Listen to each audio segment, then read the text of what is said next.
Olá pessoal, tudo bem? Sou o professor Maurício Pocopetes, então hoje vamos iniciar aqui um tópico falando sobre a adoção inicial das normas brasileiras de contabilidade que estão ligadas às IFRS, elas são convergentes com a IFRS, tá? Então a nossa ideia aqui, pessoal, nesse grupo de aulas, vamos falar assim, porque são vários vídeos esse daqui, tá?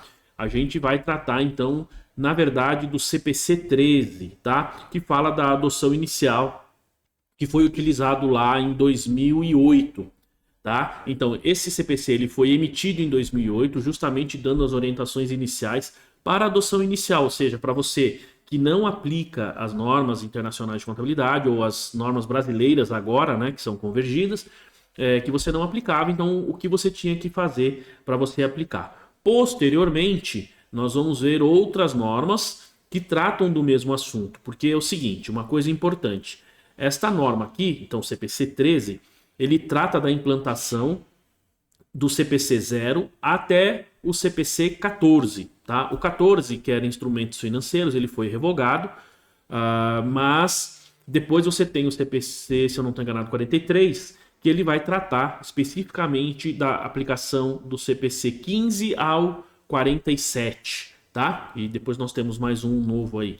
Enfim, então são duas etapas. Então, nesse primeiro tema, que faz parte do módulo de introdução, nós vamos tratar dessa parte, digamos assim, de adoção inicial do CPC 13, tá? Que é a primeira norma que a gente precisa implantar. Então ele vai dar aqui algumas indicações. Nesse primeiro vídeo nós vamos falar especificamente da introdução, né?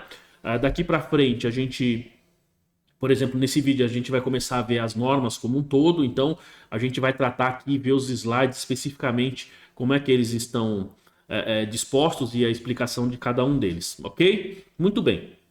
Então, pessoal, vamos lá. Ó. Então nós vamos falar do CPC 13, da adoção inicial desta norma, tá?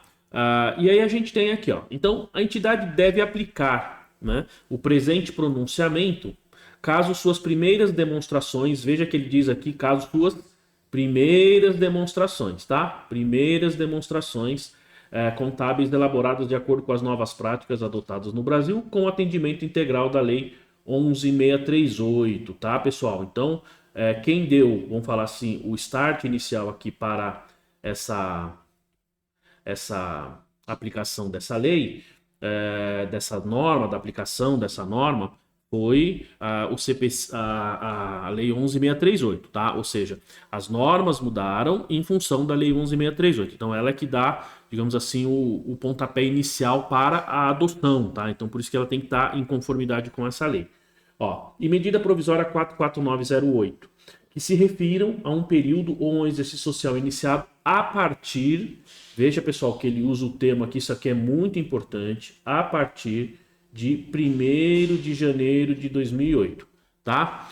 Por que ele usa essa expressão a partir? Porque as demonstrações contábeis até 31 de dezembro de 2007, elas não estão sujeitas à aplicação dessas normas, como a gente vê aqui, tá? Então, esse procedimento é a partir de 1º de janeiro de 2008. Então, veja, nós estamos aí já num período bastante posterior a 2008, tá? Nós estamos em 2023, esse vídeo está sendo gravado em 2023, e muita gente ainda não está aplicando, não aplica, não acompanha, não fez, digamos assim, a adoção inicial dessas normas, tá? Então, por isso que é importante esse entendimento. Então, a partir de 1º de janeiro de 2008, todas as demonstrações deveriam, eu falo deveriam porque nem todas estão, houve o prazo até 2010, porque nós estamos falando de 2008, então 2010 teve o prazo final para adequação de todas as normas, de todas as empresas, e ainda assim a gente vê muitas que não estão seguindo essas normas, tá?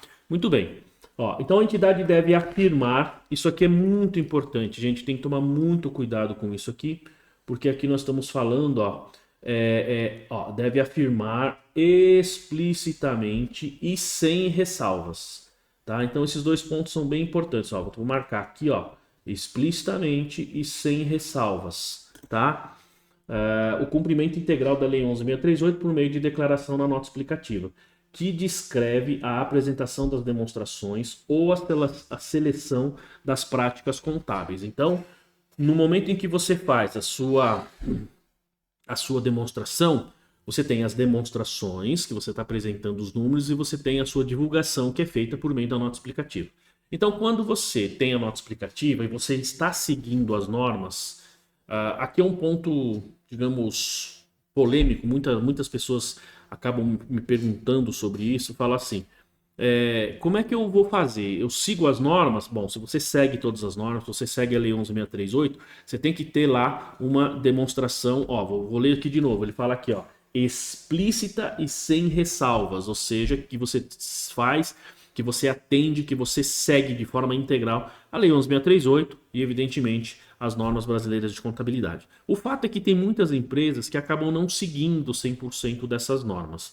Vão seguindo algumas, vão fazendo a implantação, a adoção inicial, tá? A gente vai falar um pouquinho mais sobre isso. Mas aqui eu costumo, pessoal, de ordem prática, falar o seguinte para as pessoas, né? Eu costumo dar essa sugestão. Às vezes, e outra coisa, a gente tem que tomar um certo cuidado aqui, porque quando a gente fala faz uma declaração sem ressalva, sem reserva, dizendo que eu sigo as normas, eu preciso efetivamente estar seguindo 100% das normas. Porque se eu não fizer isso, eu estou dando, digamos assim, falso testemunho, você está gerando uma demonstração na qual o terceiro que está analisando essa demonstração, ele vai falar assim, puxa, essa empresa segue exatamente as normas, ele pode fazer ali uma análise e ele pode ser induzido a erro, porque ele pode acreditar que ali tenha, por exemplo, imagina que você não tenha registrado determinadas provisões, porque você não seguiu lá a norma específica, o CPC 25, e aí você apresenta e fala que está seguindo as normas, e aí quem está analisando o balanço vai falar assim, puxa, então não tem provisão nenhuma, só que na prática você teria, ou o contrário. Tá? Então isso aumentaria ou diminuiria, digamos assim, o seu nível de lucratividade, o seu nível de endividamento, tá? O risco que a empresa muitas vezes está atrelada. Então isso seria um problema muito sério para quem está analisando o crédito para você. Então precisa tomar um pouco de cuidado com isso. Então quando a gente pensa aqui em a entidade deve afirmar explicitamente e sem ressalvas o cumprimento da lei integral, né, da lei 11.638, significa que você precisa colocar que você segue, se você segue 100%. Professor, mas eu não sigo 100%, eu não consegui aplicar 100%. Como que eu faço? Bom, então nesse caso, isso é uma sugestão minha, isso não está nas normas, mas é uma coisa que eu vejo na prática, que é o seguinte, que você, na hora de fazer suas demonstrações, coloca que você segue parcialmente. A norma, repetindo, vou ler novamente, ele fala assim, deve afirmar explícito e sem ressalvas o cumprimento integral. Tá bom, eu não cumpro de forma integral. Às vezes porque você tem algumas dificuldades. Então a gente tem que, no mais para frente, nós vamos falar sobre isso, sobre o fato de você não consegue aplicar a norma porque falta dados ou informações, isso é uma coisa. Tá? E outra, você não fez porque você não aplicou ainda. Você não fez, digamos assim, não seguiu esse CPC, né, o CPC 13 de forma integral. Você não conseguiu fazer a chamada adoção inicial de uma única vez. Tá? Que também é outro ponto polêmico que o pessoal discute bastante. Bom, o fato é que é assim, se você não seguiu 100%, mas segue algumas normas, minha sugestão é deixar claro, de forma sem ressalvas, de forma explícita, que você segue parcialmente. Porque aí você pode colocar até uma justificativa dizendo que você não aplica por tal motivo ou tal motivo. Tá? Isso seria aí o ideal de se fazer. Ok? Depois, então, as exigências de ajustes trazidos pela Lei 11.638 e medida provisória 44908 não se enquadram como mudança de circunstância, estimativa ou evento econômico subsequente, pois decorrem de processo normativo em direção às normas brasileiras de contabilidade, as normas internacionais de contabilidade. Tá? Então, aqui, as exigências de ajuste trazidas pela 11.638 e 449 não se enquadram como mudança de circunstância, estimativa ou evento subsequente. E por que ele diz isso? Porque o fato de a norma ser alterada a partir de 1º de janeiro de 2008, imagina quem está fechando as demonstrações de 2007 e vai começar 2008, poderia pensar e colocar na nota explicativa que isso seria um evento subsequente, e de fato não é, tá? Não é uma mudança é muito importante que ele fala que não é uma mudança de estimativa, não é um erro, na verdade assim, é uma mudança de política, porque antes fazia de um jeito, agora faz de outro, tá? Então, ó, por isso que ele fala, ó, esse pronunciamento considera que os ajustes devem ser contabilizados de acordo com as disposições contábeis aplicáveis à mudança de critério ou prática contábil, porque efetivamente se trata de uma mudança de prática contábil, não se trata necessariamente de uma correção de erro, não, você está mudando de prática, você está mudando de política contábil, tá? E evidentemente você tem ajustes a serem feitos aí neste caso, ok? Muito bem, aí ele fala aqui, ó, então o artigo 1º desculpa, o parágrafo 1º do artigo 186 da Lei 6.404 determina que os correspondentes ajustes iniciais devem ser contabilizados na conta de lucros ou prejuízos acumulados, tá? Então, veja que aqui nós temos uma indicação da Lei 11.638, desculpa, da Lei 6.404 de 1976. Ela diz que essas mudanças devem ser contabilizadas em lucros ou prejuízos acumulados, mas vamos avançar um pouquinho. Bom, a norma sobre práticas contábeis, mudança de estimativa e correção de erro, que é o CPC 23, requer que discrimine os efeitos da adoção das novas práticas contábeis na conta de lucros ou prejuízos acumulados. Demonstre o balanço de abertura para cada conta ou grupo de contas relativo ao período mais antigo apresentado para fins de comparação, bem como os demais valores comparativos apresentados, como se nova prática contábil estivesse sempre em uso.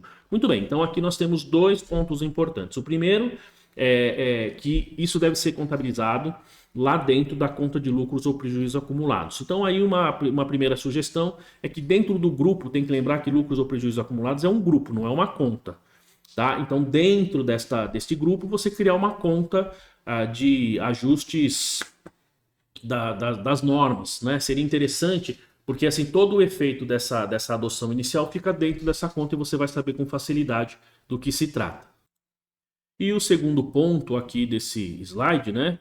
Vamos ver novamente aqui, tá? Ó, o segundo ponto aqui, ele trata da demonstração do balanço de abertura para cada conta ou grupo de contas relativo ao período mais antigo. Isso aqui, pessoal, é para fins de publicação. Então, na verdade, o que você vai fazer? Você vai ter que fazer o balanço que você fechou em 2008. Vamos pensar sempre em 2007 e 2008, tá, pessoal? Porque embora nós estamos falando de um período para frente, mas vamos pensar lá só para a gente entender o processo naquele momento. Então você tem que fazer a demonstração de 2008 já usando as novas normas, correto? Você está usando as novas normas. E o de 2007 você fechou sem usar as novas normas. Isso pode ser para 2015, 16, 20, 21, 22, 23, 23, 24, enfim. Tá? Então você tem um ano que você não segue as normas e no ano seguinte você segue.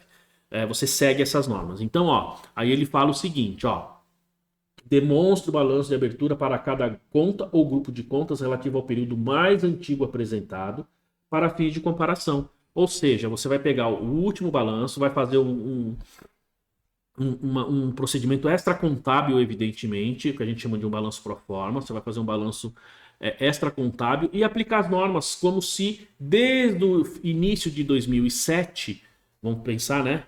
Como eu disse, vamos pensar 2007, 2008, desde o começo lá, você está já utilizando essa norma, porque aí você vai ter um balanço de 2007 sem normas comparado com 2006 sem normas, você vai ter um 2007 pro forma, isso não vai estar registrado no seu balanço, é pro forma, com as normas, e 2008 já com as normas. Então perceba que você não perde a linha de comparatividade, né, de comparabilidade, ou seja, você vai comparar, você vai verificar a evolução dessas contas ao longo do exercício sem perder qualidade na sua análise, ok?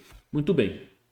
Fala, todavia, para fins de aplicação inicial da Lei 11.638 e medida provisória 449, este pronunciamento desobriga as entidades quanto à aplicação dessa norma, ou seja, aplicar a lei pela primeira vez. As entidades são requeridas a aplicar o parágrafo 1º do artigo 186 acima referido, tá? Que é este aqui, ó.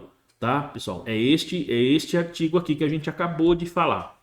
Embora desobrigadas de reapresentação das cifras comparativas nos termos do item anterior, as entidades podem optar por efetuar essa representação, tá? Essa reapresentação. Então, A norma fala o seguinte: você tem que fazer, você tem que ter essa apresentação comparativa, mas você está desobrigada pela lei. Mas se você quiser, você faz. Então, aquelas empresas mais organizadas, aquelas empresas que têm digamos, um forte compromisso com mostrar a sua efetividade do patrimônio, que é muito importante para tomar decisão, normalmente as empresas acabam fazendo, tá? Depois, o presente pronunciamento inclui dispensas específicas para evitar custos que provavelmente superariam os benefícios. Então aqui a gente também tem uma coisa importante quando a gente fala de aplicação de norma, que é a relação custo-benefício, que nós vamos falar em outro momento, tá? O custo nunca pode ser superior ao benefício que aquela informação gera. Depois ele diz aqui, ó, então os benefícios para os preparadores e os usuários de demonstrações contábeis, além de determinadas outras exceções por razões práticas. Muito bem, pessoal. Então aqui a gente tem uma introdução do próprio CPC, aqui é o CPC 13, tratando então, assim, da base inicial para a aplicação dessa norma, tá? Então ela é muito importante. Então quais são os pontos que eu posso destacar nesse primeiro vídeo, nessa primeira aula? É que nós temos que fazer a declaração expressa se efetivamente você segue, fazer aí um balanço comparativo, né? E aplicar as normas efetivamente. Claro que aqui nós vamos nos próximos tópicos, nos próximos temas, nós vamos tratar de como fazer isso especificamente para cada um das principais contas que o CPC trata. Ok, pessoal? Então é isso. Com Deus e até a próxima aula. Tchau, tchau.